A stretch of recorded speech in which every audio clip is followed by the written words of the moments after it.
Hello दोस्तों, good morning. मैं याना अग्रवाल। आज के इस आर्टिकल में हम बहुत कुछ जानेंगे। काफ़ी कुछ दिनों से बहुत सारी चीज़ें चल रही हैं जिनसे हमारे दिमाग के अंदर उथल पुथल हो गई है कि सच्चाई है क्या, क्या है सच, क्या चल रहा है हमारे देश में। पाकिस्तान और भारत का युद्ध अभी भी जारी है या बंद हो चुका है। तो आज मैं इस वीडियो में आपके सारे क्वेश्चंस का आंसर दूंगी। सारे क्वेश्चंस का आंसर जानने के लिए एंड तक जुड़े रहिए। तो आज हम बात करते हैं एक ऐसे ऑपरेशन की जो बिना युद्ध से लड़ा गया लेकिन उसका इम्पैक्ट वॉर से कम नहीं था, जिसका नाम था ऑपरेशन सिंदूर। इंडिया ने सिर्फ 8 घंटों में पाकिस्तान को घुटने टेकने पर मजबूर कर दिया। Chief of defence staff general Anil Chauhan ने जो कहा वो भारत की डिफेंस थिंकिंग को रीडिफाइन करता है। Let's know the outcomes versus setbacks. General Chauhan ने साफ साफ कहा, प्रोफेशनल फोर्सेस की छोटी मोटी हार या नुकसान डिस्टर्ब नहीं करती, लेकिन लॉन्ग टर्म आउटकम ज़्यादा इम्पोर्टेंट होता है।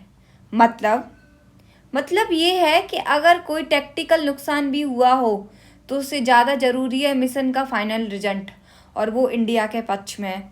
आप लोगों ने देखा होगा कि पहलगाम अटैक हुआ। पहलगाम अटैक में सबसे पहले पाकिस्तान ने भारत के 26 लोगों को मारा। उसके बाद भारत ने उस चीज़ का प्रतिशोध लेने के लिए, रिटेलिएशन लेने के लिए पाकिस्तान पर ऑपरेशन सिंदूर अटैक किया। ऑपरेशन सिंदूर अटैक करने के बाद पाकिस्तान ने भारत पर बहुत तरीके से हमला करने की कोशिश की। उन हमलों में हमने पाकिस्तान के हर हमले को नाकाम कर दिया, नस्त नाबूद कर दिया। और अंत में सभी देश, विश्व के अंदर जितने भी देश है, एशिया के अंदर जितने भी देश है, यूरोप कंट्रीज़, वो सब भारत के फेवर में थे। तो इस चीज़ से पता चलता है कि भारत अपने आप में कितना स्ट्रांग है। भारत की जो इकोनॉमी है, भारत की जो डिप्लोमेसी है, वो अपने आप में कितनी स्ट्रांग है। ये सारी चीज़ें बताती हैं कि भारत अपने आप में एक अनोखा और अद्भुत है, जिससे का किसी से कंपैरिजन नहीं है, जो अपने आप में अलग है। जानते हैं कि क्रिकेट एनालॉजी क्या है?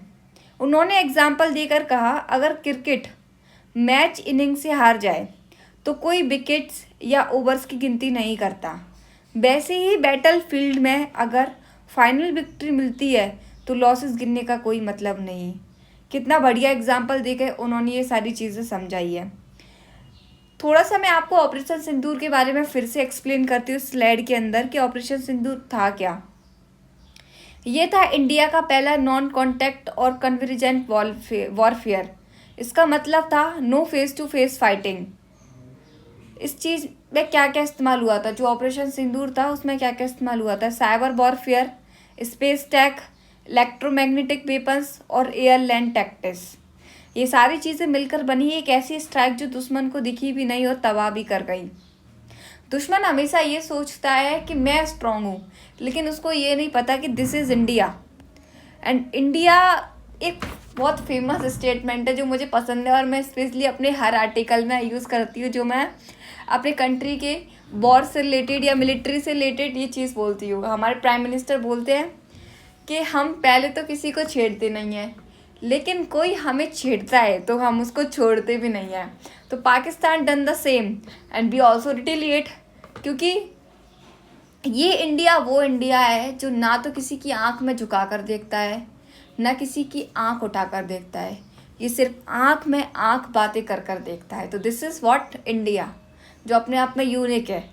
There is no comparison between India and other countries. It's having its own beauty, it's specific in its self. Let's know the timeline of action.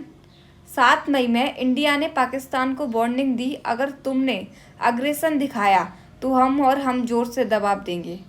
10 मई को 1 बजे इंडियन फोर्सेस ने ब्रह्मास मिसाइल लॉन्च की। कम से कम 11 Pakistani air bases को target किया। सिर्फ 8 घंटे में पाकिस्तान ने सीज़ फायर की रिक्वेस्ट कर दी। हर युद्ध में हमने देखा है कि पाकिस्तान हमेशा सीज़ फायर के लिए बोलता है। अगर इसको इतना ही डर है कि भाई इंडिया हमें ख़त्म कर देगा तो फिर हमला क्यों करता है? बट कहते हैं ना कि कुछ लोगों की बुद्धि में घुसता नहीं है, तो one of them is Pakistan. हमेशा आगे पंगा लेना है, फिर आप खुद का ही नुकसान करना है।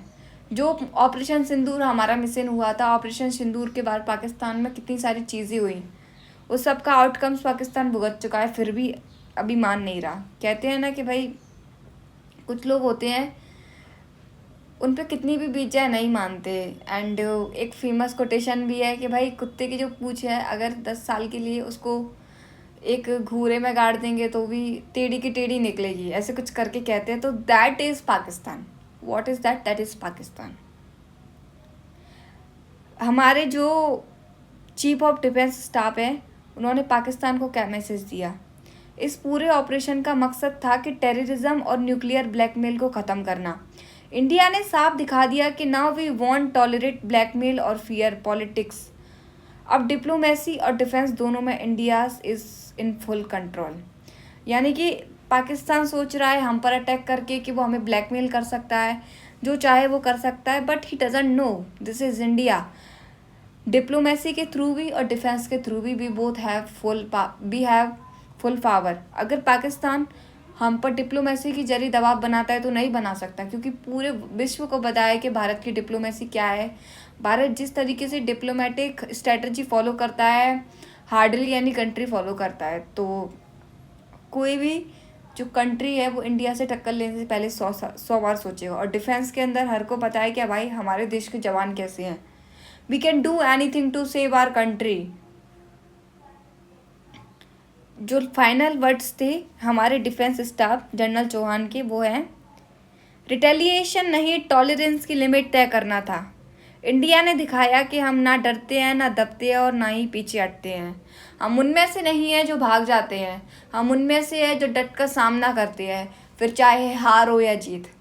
तो इसी के साथ आपका ये आर्टिकल ख़त्म होता है। If you like this please share and be the